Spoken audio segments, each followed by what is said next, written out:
Hi friends, welcome back to our YouTube channel. Today topic is 6 గ్యారంటీల గురించి అయితే పూర్తి డీటెయిల్స్ అయితే ఈ వీడియోలో అయితే తెలుసుకుందాం. మొదటి గ్యారంటీ వచ్చేసి మహాలక్ష్మి పథకం. మహిళలకైతే ఉచిత బస్సు ప్రయాణం అయితే మహిళలకైతే కల్పించడం అయితే జరిగింది. ఎన్నికల సందర్భంలో కాంగ్రెస్ ఇచ్చిన గ్యారంటీ. ఈ ఉచిత బస్సు ప్రయాణం అయితే 9th డిసెంబర్ 2023న ప్రారంభించడం అయితే జరిగింది. ఇందులో మహిళలకు, పిల్లలకు, అదేవిధంగా ట్రాన్స్జెండర్లకు అయితే ఉచిత సదుపాయం అయితే కల్పించడం.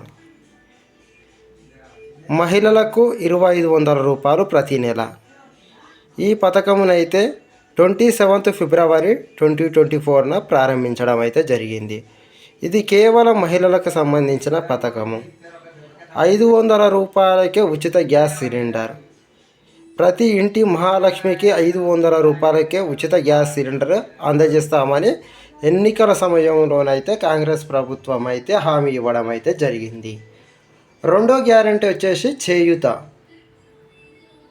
రాజు ఆరోగ్యశ్రీ 5 లక్షల లిమిట్ని అయితే 10 లక్షలకైతే పెంచడం అయితే జరిగింది కాంగ్రెస్ ప్రభుత్వం. 9th డిసెంబర్ 2023న ఈ పథకం అయితే ప్రారంభించడం జరిగింది.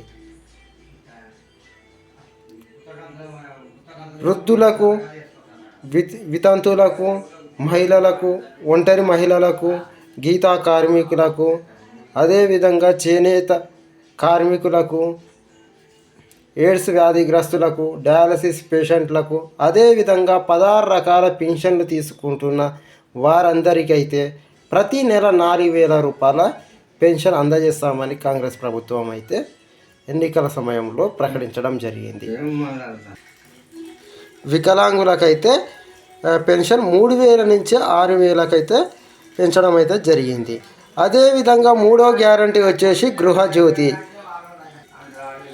పేద మహిళలకైతే ఉచిత విద్యుత్ 200 యూనిట్ల వరకైతే ఉచితంగా ఇవ్వడం అయితే జరుగుతుంది. 200 యూనిట్ల పైబడైతే అది లబ్ధిదారులు అయితే భరించాల్సి ఉంటుంది. ఈ గృహజ్యోతి పథకమునైతే 27th ఫిబ్రవరి 2024న ఇది ప్రారంభించడం అయితే జరిగింది. నాలుగో గ్యారంటీ వచ్చేసి ఇందిరమ్మ ఇండ్లు. ఇది ఇండ్లు లేని వారికి ఇంటి స్థలము ప్లస్ మరియు 5 లక్షల రూపాయలను అయితే ఇవ్వడం అయితే జరుగుతుంది. ఈ పథకమునైతే 11th మార్చ్ 2024న అయితే ప్రారంభించడం అయితే జరిగింది. తెలంగాణ సమయంలో ఉద్యమకారులకైతే 250 చదరపు గజాల స్థలం కూడా ఇవ్వడం జరుగుతుంది. ఇది మహిళల పేరు మీదనే ఈ ఇందిరమ్మ ఇండ్లు అయితే ప్రకటించడం అయితే జరుగుతుంది. ఐదో గ్యారంటీ వచ్చేసి రైతు భరోసా.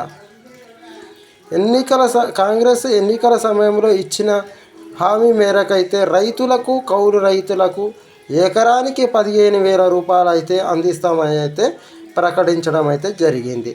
గతంలోనైతే సంవత్సరానికి 12,000 రూపాయలు ఉండేది. ఇది ఈ కాంగ్రెస్ గవర్నమెంట్ అయితే 15,000 రూపాయలు ఇస్తామని అయితే ప్రకటించడం అయితే జరిగింది. అదేవిధంగా రైతు కూలీలకు సంవత్సరానికి 12,000 రూపాయలు ఇస్తామని అయితే కాంగ్రెస్ ప్రభుత్వం అయితే ఓ గ్యారంటీ అయితే ఇవ్వడం అయితే జరిగింది. అదేవిధంగా వరి పంటకు 500 రూపాయల బోనస్ ఇస్తామని కూడా కాంగ్రెస్ ప్రభుత్వం అయితే ఎన్నికల సమయంలోనైతే హామీ ఇవ్వడం అయితే జరిగింది. ఆరో గ్యారంటీ వచ్చేసి యువ వికాసం. విద్యార్థులకు 5 లక్షల విలువైన విద్యా భరోసా కార్డు అందజేస్తామని కాంగ్రెస్ ప్రభుత్వం అయితే ఒక గ్యారంటీ అయితే ఇవ్వడం అయితే జరిగింది. ఇది అయితే ప్రతి మండలంలో తెలంగాణలో ఇంటర్నేషనల్ స్కూల్ని అయితే స్థాపించడం అయితే జరిగింది. మొదటిసారి మన ఛానల్ని చూస్తున్న వారు మన ఛానల్ని అయితే సబ్స్క్రైబ్ చేసుకోండి. అదేవిధంగా ఈ వీడియోస్ని అయితే లైక్ చేయండి. Thank you friends.